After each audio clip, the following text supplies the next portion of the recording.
నమస్తే, welcome to Leo. మనతో ఉన్నారు సీనియర్ జర్నలిస్ట్ కనకదుర్గ వడ్లమణి గారు. మేడం నమస్తే. నమస్తే అండి. RRR ఒక పక్క రామ్ చరణ్, మరో పక్క జూనియర్ ఎన్టీఆర్, ఆస్కార్ రేంజ్కి వెళ్ళినటువంటి సినిమా అని చెప్పేసి అనుకోవచ్చు. ఆ సినిమా తర్వాత గేమ్ చేంజర్ అనుకున్నటువంటి ఫలితాలు అయితే ఇవ్వలేదు.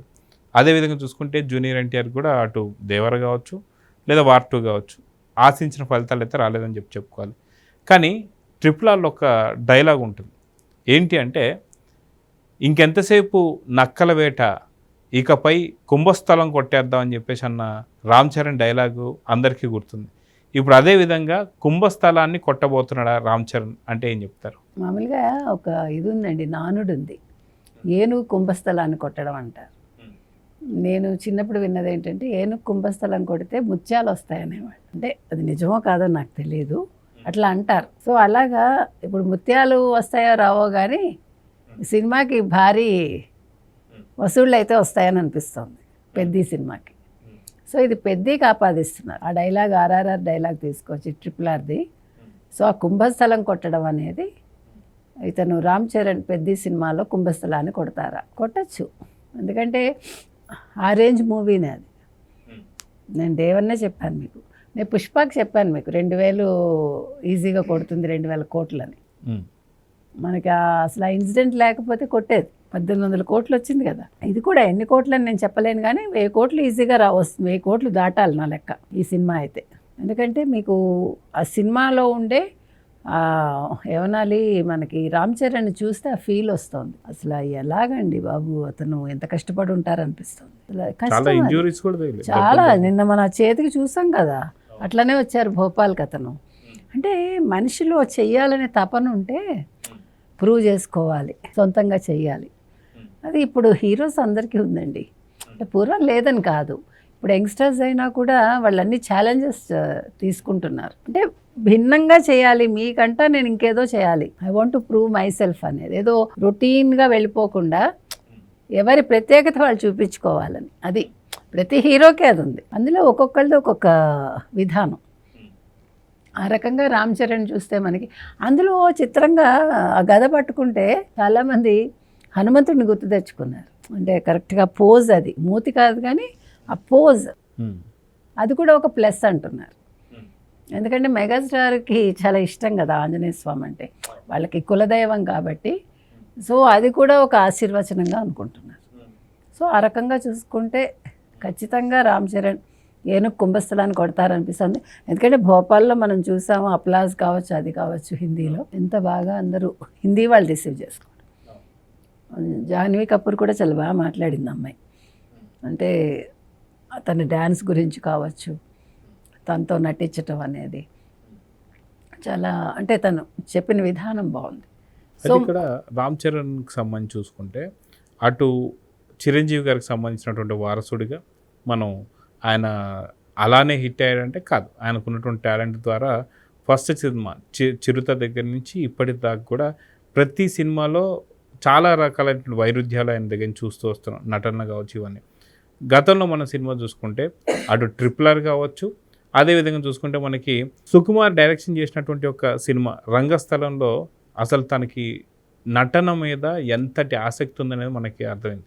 చిట్టిబాబు క్యారెక్టర్లో చెవిటి పాత్ర పోషిస్తూ ఓ పక్క వినిపిస్తుంది నాకు అని చెప్పేసి అని చెబుతూనే ఆయన వినిపినటువంటి ఒక క్యారెక్టర్ మనం చూస్తూ వస్తున్నాం. అలానే ఈ సినిమాలో కూడా ఏదైనా డిఫాల్ట్ ఉంటుందేమో, ఎందుకంటే అటు సుకుమార్కి శిష్యుడే మనకి సానా బుచ్చిబాబు. సో అదేవిధంగా చూసుకుంటే మనకి ఉప్పెనలో కూడా హీరోకి ఒక డిఫాల్ట్ పెట్టడం ఇలా చూస్తూ వస్తున్నాం. సో ఇప్పుడు ఈ సినిమాలో కూడా ఏదైనా ఉంటుందా? సో క్యారెక్టర్ ఎలివేట్ అవ్వడానికి ఏదైనా ఉండబోతుందా అనేది కొంత చర్చ నడుస్తుంది. మీరేమంటారు? మీరు అన్నట్టుగా రంగస్థలం తీసుకుంటే మీకు ఆ అన్నగారిని చంపుతారు చూడండి, ఇప్పుడు తను పడ్డ, మీరు చూసారు అది, అసలు ఆ ఫీల్ మీరు గమనించారా? మనకే చాలా బాధ వచ్చేస్తుంది, అయ్యో ఇతను వినిపించదే, ఎంత క్షణం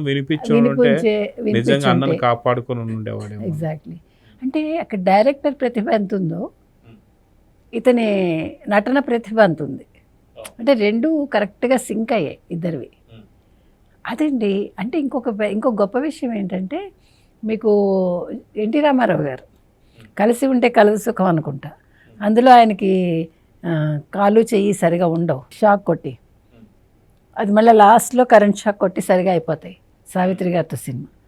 అంటే క్యారెక్టర్స్ అనేవి హీరో అనేవాడు చాలా అందంగా లేకపోతే అవయవాలన్నీ సరిగా ఉండి చాలా బాగుంటేనే హీరో అని కాకుండా నటనని మనం ప్రదర్శించగలం అనుకున్నప్పుడు వాళ్ళు ఇలాంటి క్యారెక్టర్స్ ఒప్పుకుంటారు. ఇప్పుడు గుండమ్మ కథలో అటు రామారావు గారు కావచ్చు, అదేవిధంగా చూసుకుంటే భైరవ దీపంలో బాలకృష్ణ గారు కావచ్చు, భైరవ ద్వీపంలో ఆ కుష్ఠరోగి కింద మరి కురూపి కింద అది అది నేను అనేది. అంటే మీరు క్యారెక్టర్ చూడాలంతే. చిరంజీవి గారు కూడా ఆపద్ బాంధవుల్లో పిచ్చివాడి వేషం కావచ్చు, చాలా అది ఉండాలండి. ఒక నటుడు చేయాల్సిన పని ఏంటంటే తనలో ఉండే నటుడిని అన్ని రకాలుగా ఆవిష్కరించగలగాలి. సో నాకు ఆ విషయంలో నాకు నిజంగా రంగస్థలంలో రామ్ చరణ్ చాలా బాగా చేశారు. చాలా అసలు ఆ సీన్ చూస్తేనే మరి గుండెలు పిండేయడం అంటాం చూడండి. సో ఆ రకంగా మీరు అన్నట్టుగా ఒక డైరెక్టర్ అనేవాడు ఒక హీరోని హీరోలా కాకుండా ఒక సాధారణ వ్యక్తి. ఇప్పుడు మీకు సుకుమార్ పుష్ప అంతే కదా, ఇప్పుడు మీకు కొంచెం మెడ ఇలా ఉండి కాలు ఇలా నడుస్తూ అది కూడా ఒక హీరోయిజం అయిపోయింది కదా. ఎంతమంది అట్లాగా, ఈవెన్ హిందీ వాళ్ళు కూడా. అది ఇవాళ తెలుగు డైరెక్టర్స్ చేస్తున్న పని ఏంటంటే ఒక సాధారణ వ్యక్తిని ఒక హీరోలో అసాధారణంగా చూపించటం. ఇది మనం చూస్తున్నాం. ఇది కావాలి. ఒక నేటివిటీ, ఒక గ్రామీణ ప్రాంతాల్లో ఉండే మీకు 16 ఏళ్ల వయసులో చంద్రమోహన్, 16 ఏళ్ల వయసులో అతను ఎవరు కమల్ హాసన్, తర్వాత మూన్రామ్ పిరై, తెలుగులో నాకు గుర్తులేదు, శ్రీదేవి కమల్ హాసన్. ఎట్లా చేస్తాడు లాస్ట్లో శ్రీదేవి గుర్తు చేయడానికి. అది నటుడిలో ఉండే విశ్వరూపం. అది మన ఈ మధ్యకాలంలో తెలుగులో డైరెక్టర్స్ ఆ రకంగా క్యారెక్టర్స్ సృష్టించటం కావచ్చు, దాన్ని వీళ్ళు హీరోలు ఒప్పుకోవటం కావచ్చు, దాన్ని వాళ్ళు అంటే వాళ్ళకి వాళ్ళు ఆవాహన చేసుకుని దాన్ని ప్రదర్శించటం కావచ్చు. ఇది చాలా బాగుంది, చాలా మంచి విషయం కూడా. అంటే క్యారెక్టర్స్ అనేవి అలా పండాలి ఒకటి. రెండోది ఇందులో కూడా ఏదో ఒక మైనస్ ఎలిమెంట్ అయితే ఉంటుందనిపిస్తుంది హీరోకి. అది ఏంటి అనేది ఇంకా బయటికి రాలేదు. మనం చూసినంత మట్టికి మనకేమీ అంత కరెక్ట్గా తెలియలేదు. మరి కాలు అవకరం పెడతారా, మరి ఏం పెడతారు అంటే కొద్దిగా మరి అట్లా అవకరం ఉంటే వాళ్ళు ఆడచ్చా, ఇవన్నీ మనకి కరెక్ట్గా తెలియదు టెక్నికల్గా. సో అది వెయిట్ చేసి చూడాలి. బట్ ఖచ్చితంగా పెద్ద అయితే చాలా పెద్ద హిట్ అవుతుందని నా నమ్మకం. సో చూద్దాం మేడం. ఖచ్చితంగా కుంభస్థలాన్ని కొట్టబోతున్నటువంటి ఒక రామ్ చరణ్ అయితే మనకి చాలా స్పష్టంగా వినిపించబోతుంది. సో చూద్దాం ఏం జరగబోతుంది. నమస్తే.